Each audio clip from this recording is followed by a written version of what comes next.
the mass of this be m1, let this be m2, and this is rough. I'll just give only linear velocity v0 and then release. Planck is at rest. This is rough.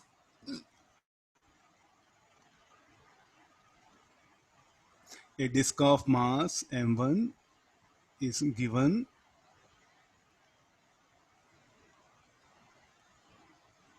linear velocity v0 and released on Planck of mass m2. Find the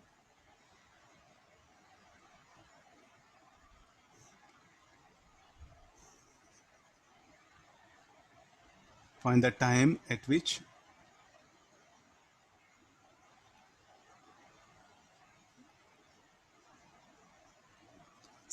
no slipping occurs. Find the time at which no slipping occurs or slipping ceases or pure rolling occurs, is telling.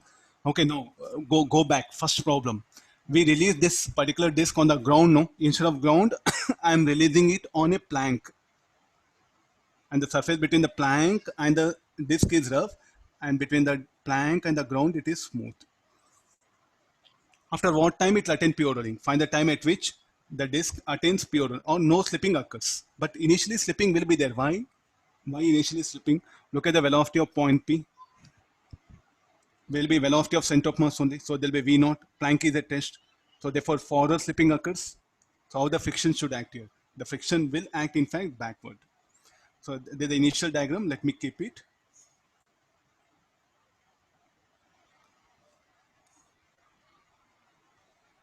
Okay, I'll start discussing for this diagram. Now, in what direction friction will act here? No. This is on the disk. Why backward? I think it's quite clear, no? Opposite to velocity of center. Then the friction on the plank will act here. I'll show it here. Some books they have shown, it's left to you. So this friction, what it does, it will produce retardation, and at the same time, it will set up a torque. This friction accelerating will make it to accelerate. Tell me what will what will happen with this? After some time, where do the plank you can see now? Where do this plank and what will happen to the disk?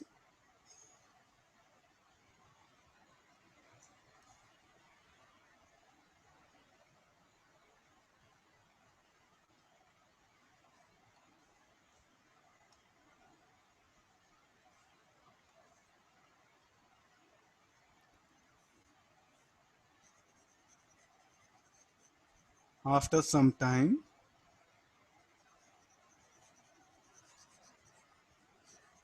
once it attains pure rolling, so after some time the disk what happen will come somewhere here.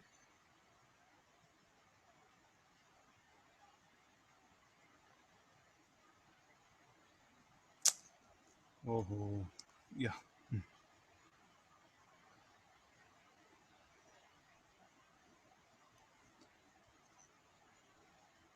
And they will start moving with a constant angular velocity. No slipping occurs afterwards, and the no friction will act here. This is what t equal to 0. This is time. How to calculate this time?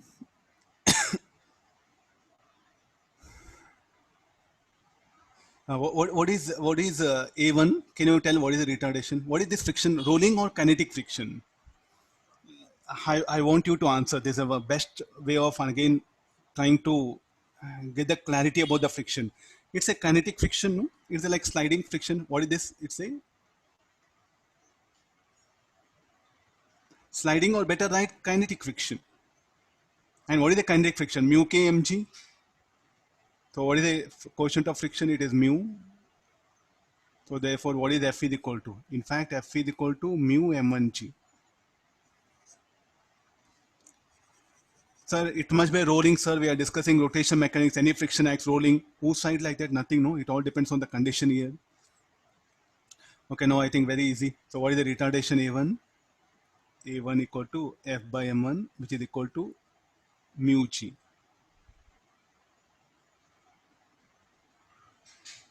Then it will set up a torque. F into R is equal to m1 r square by 2 into alpha 1. So what is f is equal to m1 r alpha 1 by 2. And what is in turn f? Mu m1g. So what is alpha 1? 2 mu g by r, angular acceleration. And what is a2 is equal to? I think the second and third diagram are needed, no? What is a2 should be equal to f by m2.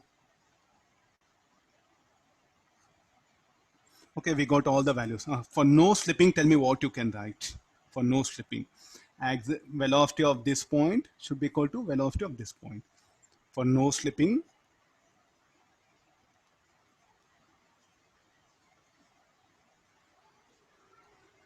what is velocity of point P1? V1 minus R omega. What is the velocity of point P2? Vp2. How to calculate V1? How to calculate V1? We don't know all these things, no?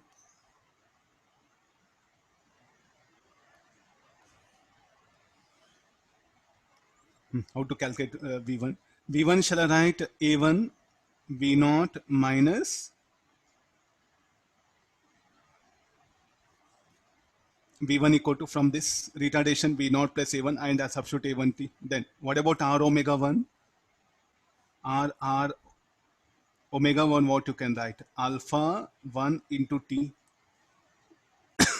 What about Vp2? A2 into T.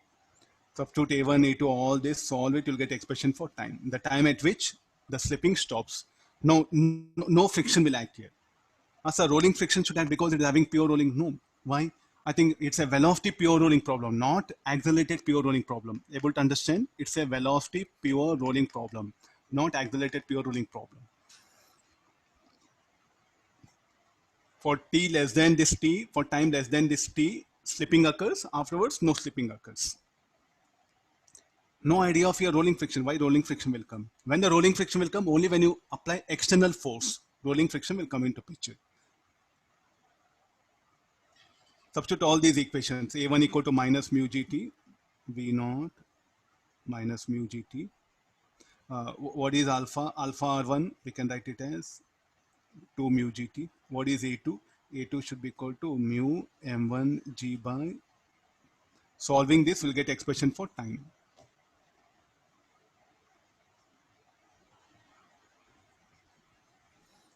Okay, no? So I'll go for instantaneous axis of rotation. Tomorrow we'll discuss some other problems related to this.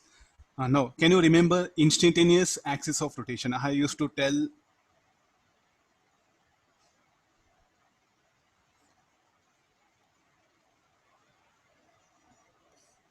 what do you mean instantaneous? For a body having pure rolling motion, there are two ways of studying this problem. What are the two ways?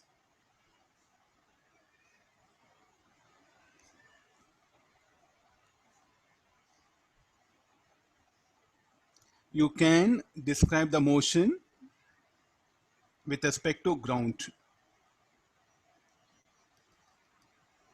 or you can also describe this entire motion is equivalent to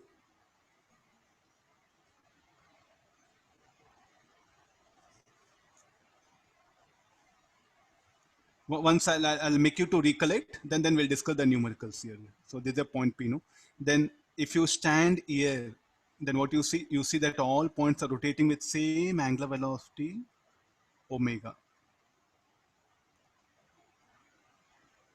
Then what is the velocity of any point? I want velocity of this point. What I should do? I'm going to draw, then I'll get velocity V1. I want velocity of this point. What shall I do? I'm going to draw a line perpendicular, I'll get V2. So what is this? With what angular velocity? Pure rolling. It's a pure rolling. The body is having pure rolling. When pure rolling only, this will come.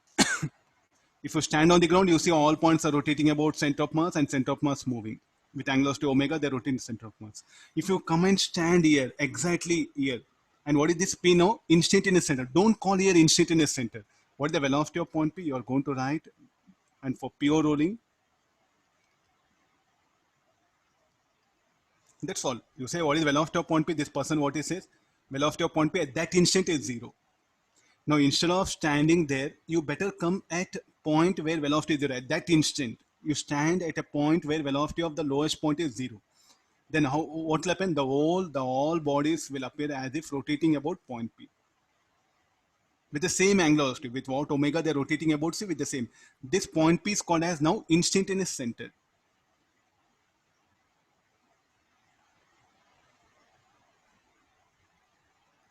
And an axis passing through instantaneous center is called as instantaneous axis of rotation. And in short, we'll call it as IAOR. What is the advantage of this? Tell me like which particular motion you find very difficult to define. This one, no, it's like a pure circular motion. What about here? Both translative, rotative motion. So here what happened? About P, only rotative motion.